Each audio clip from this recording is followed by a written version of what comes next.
North Fork podcast.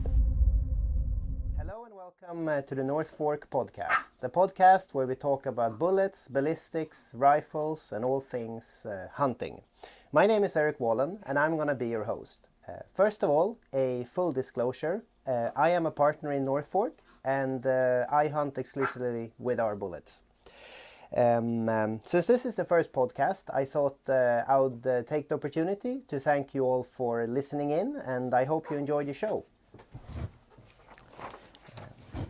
As a bullet manufacturer, the most natural place to start is of course bullet design. And I think there is nothing more frustrating for a hunter than having done everything right. You know, you put the bullet in the right place and then the bullet fails. And for some reason, you know, you don't get the game home with you. So to help us understand why this might happen, I'm sitting here with the CEO of North Fork, Jürgen JB Boström. And we're going to talk a bit about bullet designs and how they differ and how they might impact the hunter. So first of all, welcome, Jürgen. Thank you. Thank you for coming on. Let's get right into the questions. All right. You have been using North Fork bullets for years before you bought the company and became CEO. Could you please tell us about when you first heard about North Fork and what made you want to try them? Yeah, I started hunting with Norma Oryx when I started hunting when I was 18. I was hunting since I was 3 years old from the beginning. But in Sweden, the rules is you can have a license when you're 18 years old. So I started with Norma Oryx. And then 2010, there was a company in Sweden imported North Fork bullets. And I started using them, I think, around 2012, something like that. Okay, right. So then I changed from Norma Oryx to North Fork. All right. And was it something that happened that made you want to change, or you just wanted to try them, or? There was a weapon magazine here in Sweden making a test, and the headline was "The perfect bullet for hunting." Okay. So then, of course, I want to try it. And North Fork was North Fork the winner of this test, or? It was only North Fork testing. Cool. The journalist wrote, I don't remember exactly, but something like, "This is the perfect bullet for hunting."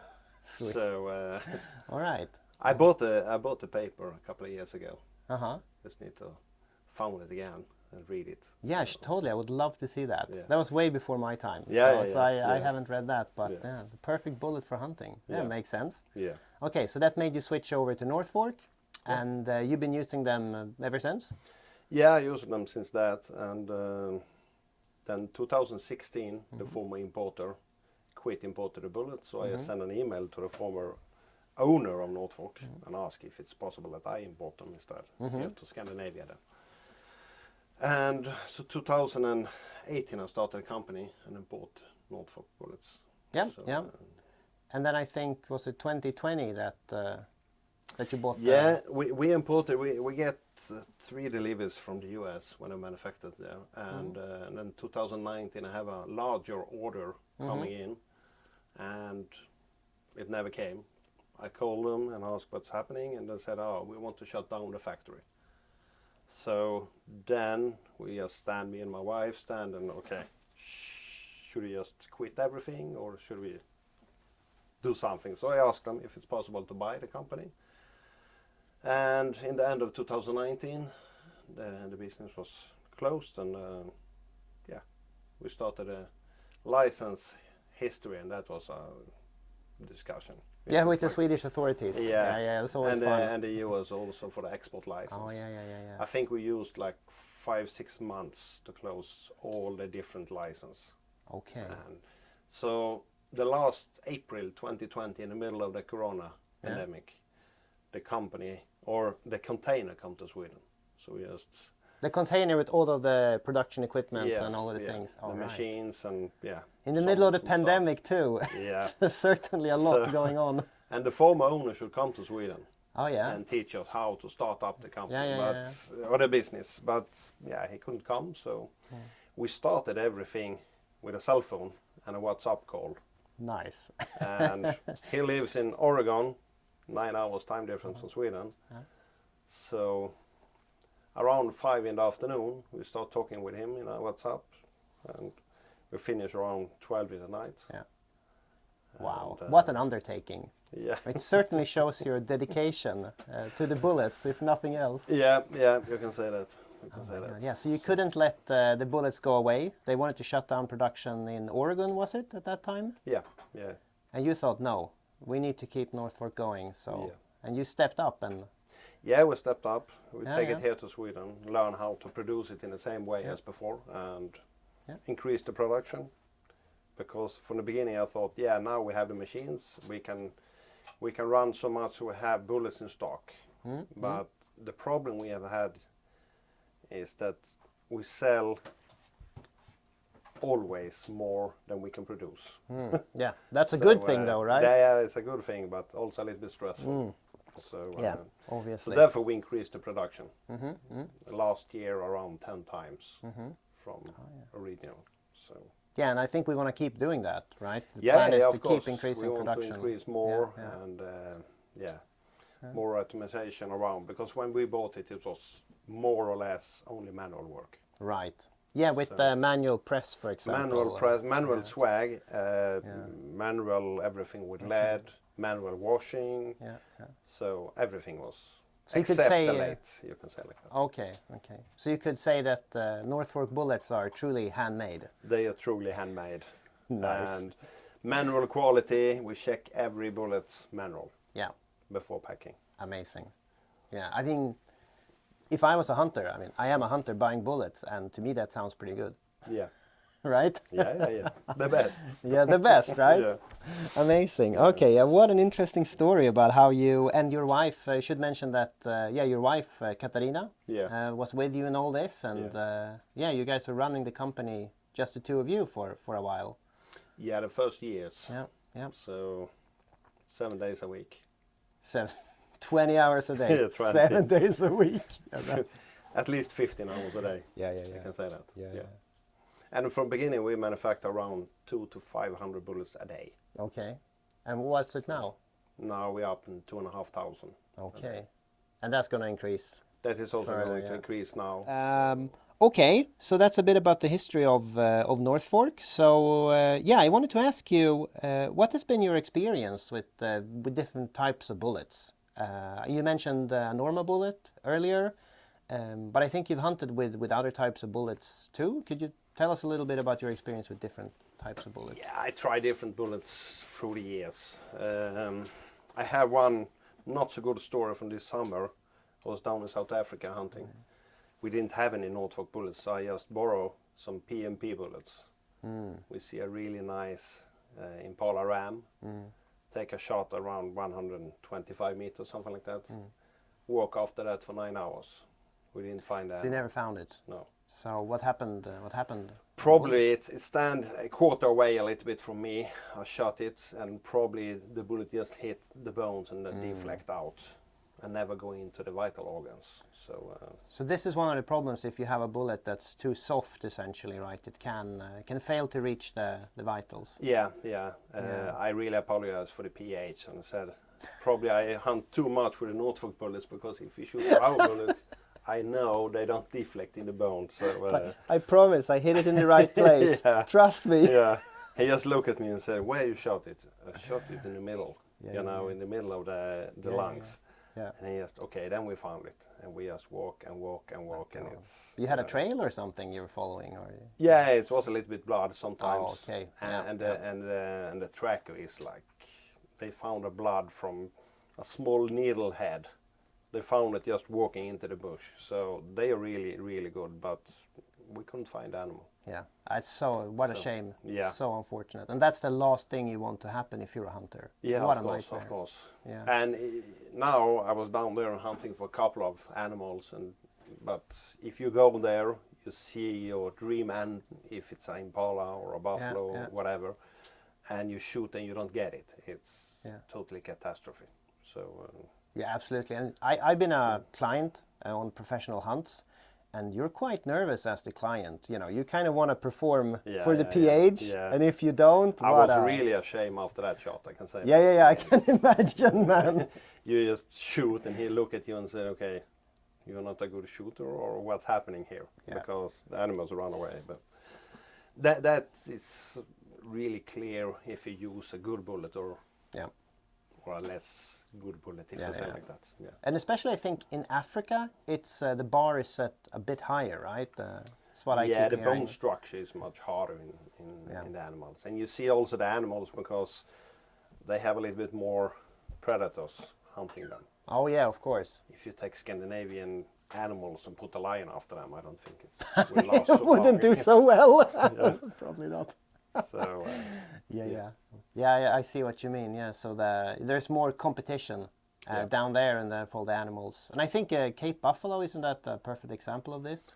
yeah, They it is. are- They are really hard. And the bone structure of a Cape Buffalo is also, if you see the ribs in a moose, for example, Mm-hmm.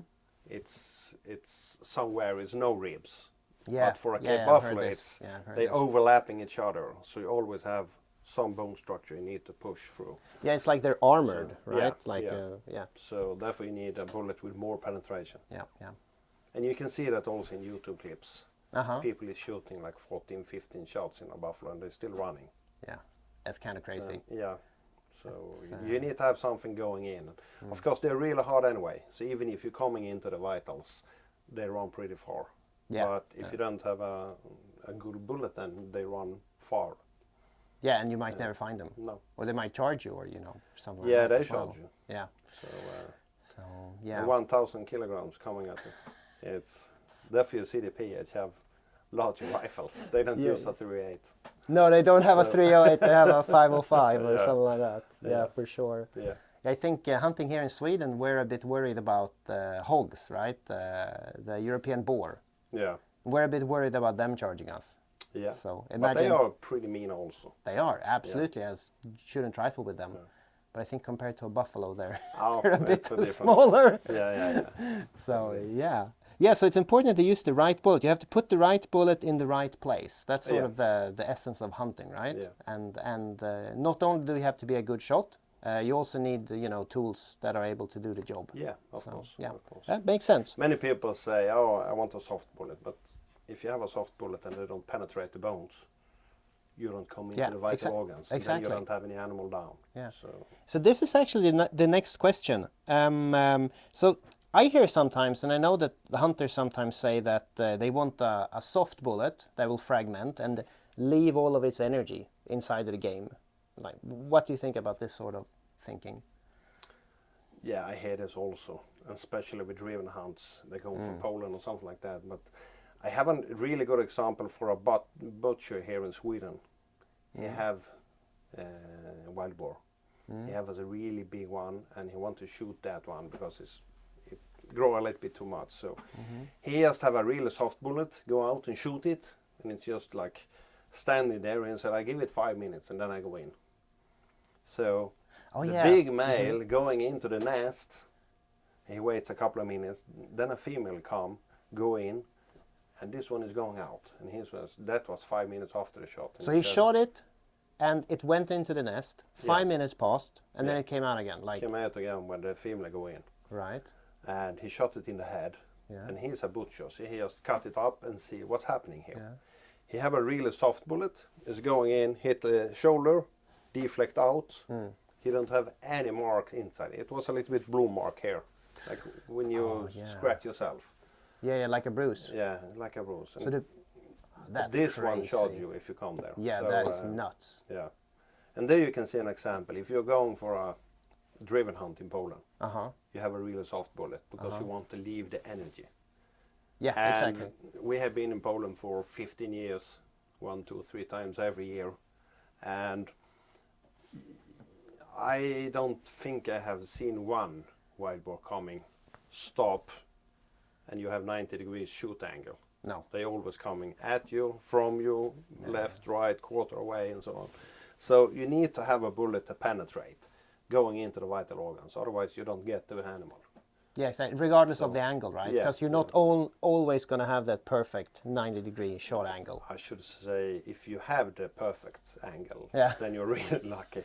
It's 1 hour, 500 shots or something like that. Then you get it. Yeah. On a driven So, hunt, in for a driven sure. hunt, yeah, of course. I mean, if you're out like stalking roe deer, It's a bit different. Then it's different because then you can sit and wait until they turn. Yeah, yeah. But in a driven hunt, you have sometimes you have 1 second to see, aim and shoot. Yeah, that's it. Yeah, Yeah. yeah, exactly. Yeah, yeah. So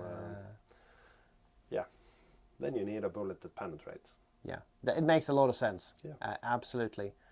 And going back to the roe deer hunting, I mean, I've seen. I mean, even though you can get away with using a super fragmenting bullet on roe deer, you know, they're not very tough animals. They're kind of small and they have thin skin. I've seen roe deer shot with varmint bullets where you have, you know, splinters of lead literally everywhere, and you have to throw half the animal away. That's the problem with the point? non-bonding bullets. Yeah. Then you get the lead in one place and the copper in another place. Exactly. So, of course, the bullet is cheap, but it's also you need to see the difference between just using a cheap bullet, because you pay them for the hunt. If you buy a hunt, you pay that one. Yeah. Here in Sweden, we have this. You are in a hunting team, you're going out, but almost everybody pay for the hunt. And if you spare $10 for the bullets in 1 year, and you don't get 2 of 3 animals, it's that's kind of pretty false expensive. economy, right? Pretty expensive animals. Yeah. And if you shoot a raw deer, a whitetail or something like that, and you have a really soft bullet, and you need to cut away, 1/3 of the meat, That's stupid. then It's a waste.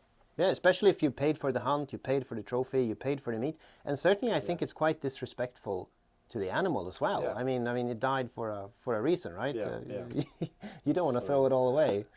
That's no, I don't like that at all. I've seen it happen, and certainly not something I want to see again. All right, cool. Okay, so let's go on to the next question. What makes North Fork different from other bullets? If you were to summarize the top 3 characteristics that makes our bullets stand out, what would they be?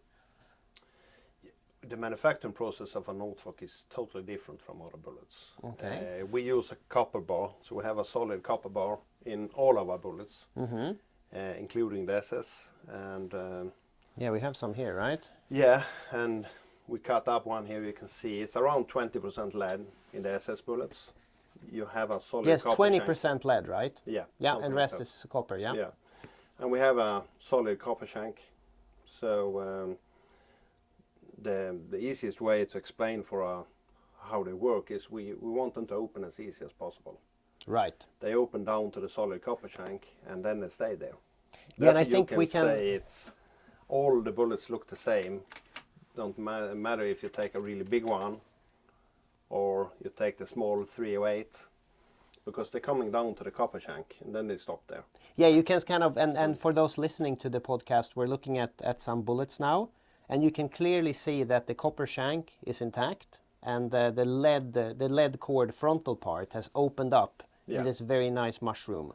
Yeah. But all of them look more or less the same. So this must mean that you have very high weight retention, right? Yeah, we both chemical and mechanical bond the bullets, the copper and the lead. So normally if you shoot in the shoulder, you have 95% up to 100. If you If you hit something hard. If you hit some hard bones, yeah. If you hit behind the shoulder, 98 to 100%.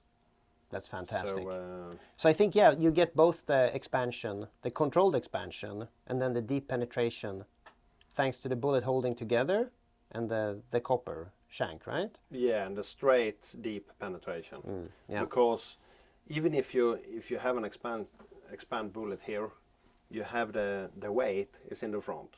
Oh, yeah. So it works like an arrow. It's going in. It's Right. not start tumbling, or deflect or something like that. They going in, and where you shoot the animal, you can almost take an arrow, put it through the animal. Straight through, yeah. It's almost okay. straight through, even if you hit shoulders. Okay. So But still, you said they open up quite easily. they open really easy. I can see all the colleagues in the business. They have different way to make the bullets, because they have like almost like a case they fill with lead and press it as a bullet. Then they need to see, okay, the thickness of the jacket, the hardness of the lead. Then they can change a little bit how they open. But if you hit a bone in the way, then you have the bullet react in one way. Yeah. If you don't hit the bone in the way, you shoot them behind the shoulder, it reacts in another way. Yeah, yeah. But for the Norfolk bullets, we make them to open really easy. And even if you hit a stone or metal plate, they holds together. Didn't you have a bullet here somewhere that was shot at a plate? Yeah, we have a really big one. That was crazy. Look at this. You just shoot it straight into a I don't know metal piece. if you can see that, but it's opened up, just like you say. Yeah. It's opened up to here, but then the shanks stay together. This is the CPS. Yeah. That is a little bit more or less for shows, but You're not supposed to shoot them at plates, but I No, mean, it seems no. to work. I mean, if I had this being my hunting bullet after going through game, I'd be pretty happy about that. yeah. It doesn't look bad Yeah. to me. Yeah. Oh my god, that's amazing. Okay, so yeah, it's all about easy yet controlled expansion, and then deep straight penetration, and that's Yeah. thanks to the way the bullets are made. Construction, yeah. I mean, yeah, sounds really good to me. All right. Well, is it true that Norfolk bullets need? So we already covered the next question. I'm going to ask it anyway. Because is it true that Norfolk bullets need very high velocities to expand properly? No, No. it's not. Exactly. For example, we can take the 458 350 flat point. This is made for the 4570. Yeah, exactly. It's open from around 1,000 feet per second. That's very low velocity. Yeah, it's really low. Very low. So you could take this. We shoot them in a Ruger 1 Yeah. for 800. I don't know exactly how much that is in feet per second, but 2,000. 800 times 3 abouts, I think. If you go from meters to meters to feet, so that's Say around 2,500. Yeah, something like that. And they hold perfectly together. I don't know if I have one here. That's amazing. From that one, but yeah. I have some customers using them in a Ruger 1, and I told them that you should use the SS instead. But he said, no. This is really effective.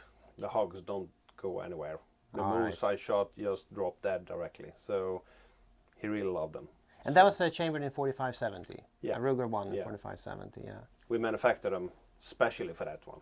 Oh, 4570. Right. If you're going up, also we have some Americans test them in 4590. That's the longer version of. Okay. And of course, it's a little bit over speed if you say like that. But they open perfectly. They hold together. They penetrate. So, because the construction is that it's almost impossible to destroy them. Right, as the bullet shot at a plate sort of that shows. That is a pure copper bullet. But even if you see the SS version or the FP, they're coming down to the copper shank, and then they stop there. So even if you push a bullet like this one for 3,000 feet per second, yeah, it doesn't matter. They're still going to stay together. It stays together because it's coming down to the copper shank. And if I take the, so we have, I'm holding now one bullet that's been cut in half, so I can see how the core is made, and you can find these pictures on the website. So I'm holding this bullet that's been cut in half, and I'm holding another bullet that's been shot. And if I look at these, you can clearly see what Jürgen means. The way the bullet opens up, the expansion happens only at the frontal part with the bonded lead, and then the shank is more or less intact. Yeah. So yeah, it's really true what you're saying. I mean, it seems like a good way to design a bullet to me. The thing is, it takes a little bit while to manufacture them. Yeah. Because we do them in a lathe, a Swiss screw machine. Yeah, exactly. So, but I think it's not the fastest way to do it, and it's a little bit complicated, but it's also easier the construction a little bit. So. But I mean, that's as we said at the beginning of the podcast. They're handmade, sort of a higher quality item. We're not attempting to make as many bullets as possible. No, it should be a really premium, and it's also like if you pay a lot for your hunt, the bullet is not the most cost thing you need to buy. Many people go, for example, Africa. They spend sometimes $100,000 for a hunt. Yeah. They don't spend more than a couple of thousand for the bullets. So. I mean, It's this is. or a couple of thousand, maybe $500. So for I the bullets. I remember thinking this. I was reading because you know these proper like African hunting rifles, like the doubles, they're very expensive, Yeah. right? You pay a lot of money for those rifles. But then when I was looking at what like elephant hunts cost, I mean, the cost of the rifle all of a sudden doesn't seem like such a big expense. No, elephant hunt Can cost a Yeah, lot it of costs money, a lot, yeah. right? And then the bullet, it's I mean it's ridiculous. You're going on a hunt and you're paying hundreds of thousands of dollars, and like, what's the cost of the bullet? Yeah. Like that's not the thing you should be looking at, It's right? 0.0% Yeah, of the hunting cost, and of course then you want to use the best. The That best, is, yeah, obviously, right? Because if you shoot at an elephant and you don't get it, you still have to pay for it, right? Yeah, And that seems like a waste of money to me. yeah. If you're shooting a really big one and it's running away, of course you need to walk after it also. But Yeah. a wounded elephant can walk a long distance. So you need to use the right bullet, you know, to get the job done. I think that's what we're trying to say here. Yeah. No, it makes perfect sense. Yeah. Also. All right, so let's move on to the next question. I think anybody who has seen a North Fork bullet has asked themselves about the micro grooves on the copper shank. Could you tell us a bit more about why they're there and what they do?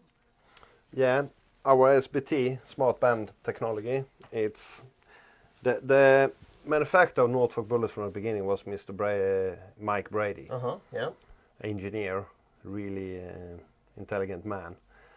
He seemed, because you have a copper shank, then you don't have any room for the copper to move when you shoot them through the barrel. Yeah, it carries like a pressure seal, right? The pressure seal, yeah. Ah, okay. So you need to move the material, and our way to do the grooves is the most effective way. So you can move the copper, and if you see here, you see the lands in the barrel, just going and touching the grooves. Yeah, so I'm holding a bullet that's been shot, and you can clearly see how the lands have pretty much only engaged with the grooves themselves. Yeah, it's only the grooves that is touching the lands in the barrel. And the first copper bullet that came, they have a really huge problem with the pressure spikes. Yeah, with the pressure spiking. Yeah. So and many now they make like a wave instead to reduce the pressure, and I've seen this. that is many talking about that. But the most effective way is to make them totally squared with a sharp edge. It's also the hardest way to do it, of course.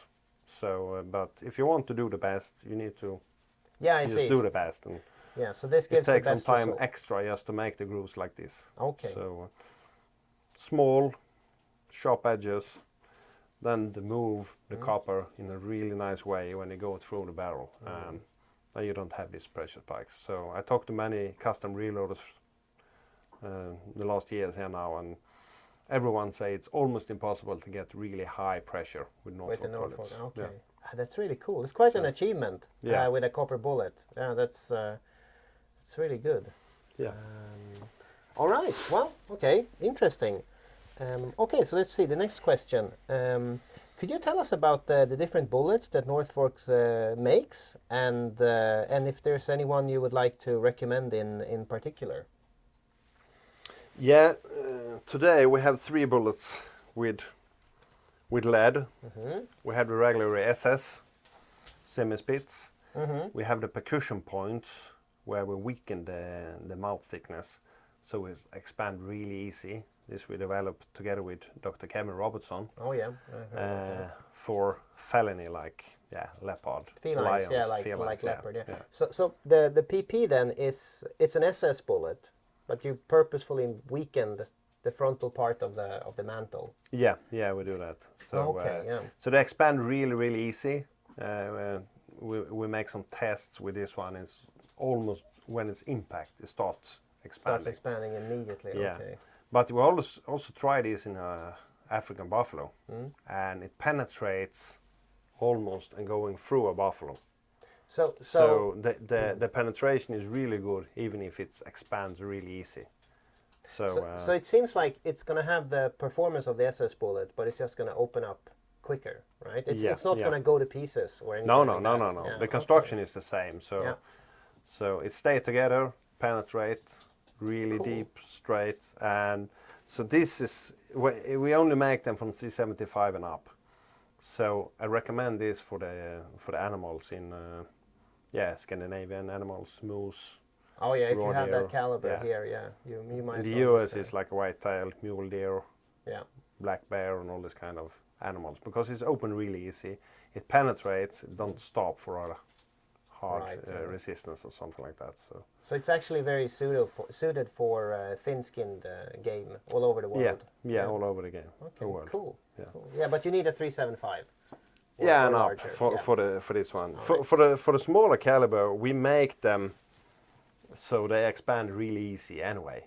Yeah, so the because SS you bullets, don't go for a buffalo hunt with a 308. No. So certainly the bullet is constructed to open really easy there. Okay. 375, 300 grains and up. It's like you say the minimum in many countries for hunting buffalo. For buffalo, yeah. And then we want to have a bullet that penetrates a little bit deeper before it starts to expand. And that's So the SS design. then we have the yeah. SS Okay. design there. Cool. Then we also have the SS or FP. That is a flat point. That is for lever gun. Oh yeah. And if you have these tube magazines, it's Yeah, so also the the- same construction as the SS. We have around 20% of lead. It's chemical and mechanical bonded. Open really easy for because lever guns is almost all lever guns have a little bit lower velocity than Lower max pressures. lower right. max pressure as Yeah. well. Okay. So And then, as you say, the tip here, if you're listening to this, the tip of the FB bullet is perfectly flat. yeah, So this will allow them to sit in a tubular magazine. yeah. Okay. Yeah. Without ignition if you have a heavy recoil or something like that. Then we also have the CPS, that is our solid bullets manufactured to open a little bit, so expand a little bit, making a wound channel 3 to 5 times larger than the caliber. So I think you said something So- interesting there. It's a solid bullet made to expand. Yeah, it expands a little bit. Uh-huh. So it's making a really huge wound channel, but it's penetrate like a Like a solid. solid, yeah. So we make pretty many tests of this one, and if you shoot them through a buffalo lengthwise, it's penetrate a buffalo in the length. Wow. So it's a pretty impressive. really good penetration. Yeah. So and we also have the FP, our flat point solids, Yeah, this used for elephant hunting. It's one of the deepest penetrate bullet in the market. Straight, deep penetration. So if you hunt buffalo, hippo, these kind of things, we recommend the FPS. The FPS. So I think we talked about earlier the grooves are going to lower pressures, Yeah. and then the sort of design of the shank is going to help with penetration. So the FP has really got all of those things going for it as well. Yeah. And it's only the grooves or the SBT that is touching the lands in the barrel, so we don't have any high pressure. All our bullets is safe for double rifles. All right. That is a question we get pretty often. That is this safe for double? Because it's also a little bit lower pressure in that. That's good to know. And now we also have the new CPX bullet. And that is a fully expanded copper bullet with no lead at all. So we have 3 bullets in each, 3 with lead and 3 without lead. Yeah. And this is something we develop now, and we finished and all the tests in some of the calibers. And we continue the last test for the For rest last of them. the calibers, yeah. So we want to have them to. The problem with pure copper bullet is to get expansion all the time. Regardless of speed, right? Yeah. That's that. Because many of the copper bullets today, they need high velocity to expand. So we want to have a bullet that expands anyway. And the problem then is that if you push them a little bit harder, or if you have like a Magnum, then they expand a little bit fast. That you need to make the test to have the, to find the ideal sort of ideal geometric speed, design. yeah. Okay. So, but for this 366 is this one. you found, I think the optimal design. design and angles for everything. So this works really, really nice. Yeah, I'm looking here at the CPX bullet that's been unfired and then a fired one. Yeah. And I have to say the way this one has expanded, it looks perfect to me. Yeah. It's a very nice mushroom for an all copper design. Yeah. And it hasn't fragmented, so all of the wings, if you will, are still attached and nicely folded over. So this doesn't look like a bullet that fragments. No, it's pure copper bullets is almost every time 100% retention weight retention. Yeah. Okay. So no, I'm excited to try this bullet as well. Yeah. And I hope we can finish up the testing of all of the calibers to get all of them out there, because I think this is a really good design we come up with. Yeah, with the lead demands they have now in the hunting industry, and the EU coming up now with the copper bullets, it's like the future for the bullets industry. It feels that way. Yeah. Okay, great. So that's the CPX. So that is the new CPX. Yeah. All right, cool. All right, so let's see, a couple of more questions here. Let's say I'm an American hunter going on the mule deer hunt of my life. What caliber and the bullet would you recommend that I bring along? Yeah, that is a good question. If you compare Europe and the US, it's a little bit different by caliber. Mm-hmm. Yeah, for sure. Yeah. For example, in Sweden, before it was a 6.5 55 Swedish. That was like all hunters' rifle they use here in Sweden. We shot thousands or hundreds of thousands of moose with this one. Yeah. When you talk to a hunter in the US and you say we shoot them with a 6.5 55, they just look at you and say it's impossible. But if you shoot 150,000 mooses every year with a 6.5 55, it's possible.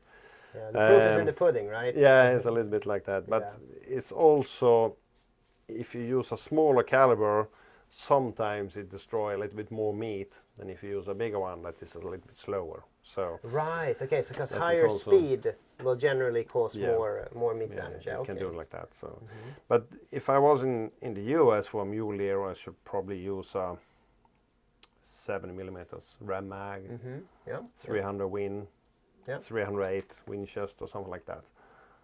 With our and what bullet would you say? 160 bullets. Yeah, the SS bullet. The SS bullet, and what 160 for, is that 7mm? Yeah, 160, 140. It's a little bit if you want a little bit more speed or a little bit more weight. So like a flatter, a longer range hunter would pick the lighter, the 140, and the. Now it's also like that. If you're having a 160, it's better BC in that one. Oh yeah, that's true. Okay. But all our bullets for now is with flat base. And the flat base is, you have a more stable bullet out to 350 meters or 350 yards than you have with a bow tail. Yeah. This is what I've noticed personally while reloading. I always get the flat base bullets shooting better than the bow tail bullets in my rifles. That is if you have a long range hunter and you shoot at 700, 800, 900 yards, then it's different because then you need to have the bow tail. Yeah. But for example, in Sweden, we can't shoot in that distance because we have a lot of 3 in the way. You can't, nobody hunts at that distance in Sweden. You can't see 900 meters here if you're hunting. So for the most hunters here, if you walk with a dog like I do, it's like from 2 meters to 100. Yeah. If you have a long range here in Sweden, it's 200 meters. That is a long range shot in Sweden, for sure. Yeah. So for up to 350, the flat base is more stable and easier to have a really good groups when you shoot. So therefore our bullets now, hunting bullets, is flat base. Yeah. We also developed a new CPX also will in the future come with a bow tail. Okay, that's interesting. For a longer range hunters, okay. So probably I should use a 7mm Ram mag with a 140 or 160 SS bullet. It's a good choice. Yeah. I think a lot of hunters would agree with you. It's a good choice. Yeah. Or a 300 Win mag. It's also a really popular caliber in the US. So. Yeah. And 300 Win mag always works. Yeah. It works for everything. Cool. Yeah. All right. Okay. Good. But how about if I was a European hog hunter with a 9362? Which bullet would you recommend me? It's also here in Sweden we use the lighter one. 214 is really popular here. 250 grains. Yeah. It's also really popular. Now when we develop the new CPX, we have hunters shoot with this one, the 214 and 232 grains. Oh yeah. Yeah. They work really good for this one. So, but the 250 we sell most of that if you're going for the SS with the 20% lead. Okay, so 250 grain SS in the 9362 is that's what you would say. Okay, yeah. All right. That or the 214. Okay. Yeah. Okay, cool. It's a really good penetration. They mushroom really nice. It's I think they make the work. Okay. So I would probably go with personally maybe the heavier bullet. But I don't know. Yeah. Either one sounds like it's going There you also see if you're going abroad from Scandinavia, yeah. then they're going up for the 286 grain instead. Oh yeah, that's the heavy so, one. Okay. But in Sweden, it's not many people using the 286 for game when they hunt in Scandinavia. Yeah. Okay, I see. So But can't you use I think you can use the 9362 in Africa as well, quite successfully. yeah, they shoot pretty many animals there with that also. In some countries in Africa, they shoot buffalo also. Because the difference from a 375 to 9.362 or 9.374, it's not 0.2 large. millimeters, right? Yeah.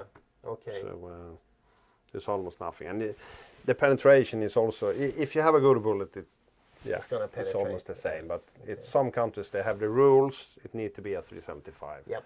Or if you read the text, it stands, you need to have a 300 grain bullet. Okay, So, and then the 286 yeah. is going to be quite there. Okay. So here in Sweden, when you hunt moose or something like that, then they have also some other parameters you need to have for hunting moose. You need to have a class 1 rifle then. So it's a little bit different. They don't have that rules in other countries. But I think for those who don't know, the Swedish regulation, the minimum allowed caliber for large game, which is everything larger than roe deer pretty much, the bar is set very low. The bar is basically set at the 6.5 55, and anything more powerful is going to be class 1. Yeah.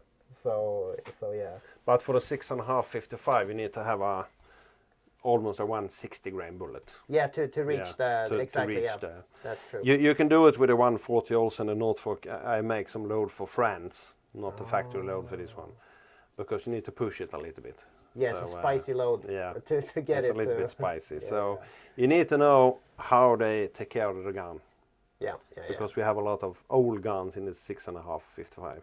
Oh yeah, and absolutely not recommended to hand load those with higher loads. No, of course not. You can't go over the limit. No. Yeah. Okay. Well, it's good to know. Yeah. Okay. So I think that's pretty much it. Is there anything else you'd like to tell our audience before we sign off? Yeah. What should I say? It's when you're going for hunt, buy a quality premium hunting bullet. If you choose ours, of course, we would be really happy. But for example, when I shoot this Impala ram in South Africa, it's run away. And if you pay, how much it cost? $350 for this Impala ram, and it's run away. It's what a waste. Yeah, it's a waste, and you save $1 per bullet. Yeah. I mean, it's stupid. Yeah, it's a cup of coffee if you're in a cheap place. In Sweden now, it's like $4.50 for a cup of coffee. It's better to spend this dollar for the bullet then. So you get the ram. Absolutely. So I think that's very good advice, Jürgen. Yeah. So put some thought into which bullet you use, and you're probably going to have better results hunting. Yeah. I think it's very good advice.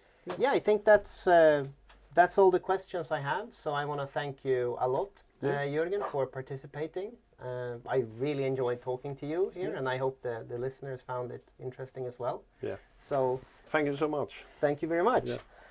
Okay, so that's the podcast for today. If you're interested in our bullets, you can find us at www.northforkbullets.com.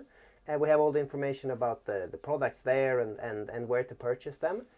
If you are in the US, our main US distributor is Reloading International. You'll find them at reloadinginternational.com. And I think they, at the moment, have a large number of North Fork bullets in stock, as they just received a pallet. Yeah, we sent one last week over there. Yeah, so. absolutely. So, yeah, get them while they're hot. If you have any questions for us here at North Fork, you can find how to contact us on our website, so don't hesitate to do that. And yeah, that's it for today. So thanks for listening, and happy hunting, guys. Bye. If you want the best,